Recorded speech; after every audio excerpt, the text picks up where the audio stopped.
தாட்கோ மூலம் பழங்குடியின மாணவர்கள் ஐஐடி மற்றும் என்ஐடி ஆகிய உயர் தொழில்நுட்ப கல்லூரிகளில் சேர்ந்து பயில போட்டித் தேர்வு பயிற்சி திட்டம் கைவிடப்பட்டுள்ளதாக தகவல் அறியும் உரிமைச் சட்டத்தில் தகவல் வெளியாகியுள்ளது.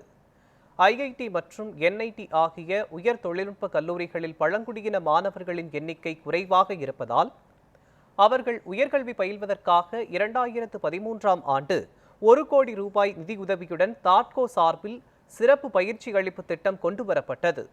அதன்படி ஆண்டுதோறும் 50 பழங்குடியின மாணவர்கள் தேர்வு செய்யப்பட்டு ஐஐடி மற்றும் என்ஐடி ஆகிய உயர் தொழில்நுட்ப கல்லூரிகளில் சேர்ந்து பயில சிறப்பு பயிற்சி அளிக்கப்படும் என அறிவிக்கப்பட்டது. இந்நிலையில் இந்த திட்டம் குறித்த தகவல்களை கேட்டு மதுரையை சேர்ந்த சமூக செயற்பாட்டாளர் கார்த்திக் தாட்கோ தலைமை அலுவலகத்தில் விண்ணப்பித்திருந்தார். அதற்கு பதிலளித்துள்ள தாட்கோ நிர்வாக காரணங்களுக்காக சிறப்பு பயிற்சி அளிப்பு திட்டம் கைவிடப்பட்டதாகவும் இத்திட்டத்தில் சேர்ந்து பயனடைந்த மாணவர்கள் எவரும் இல்லை எனவும் பதிலளித்துள்ளது.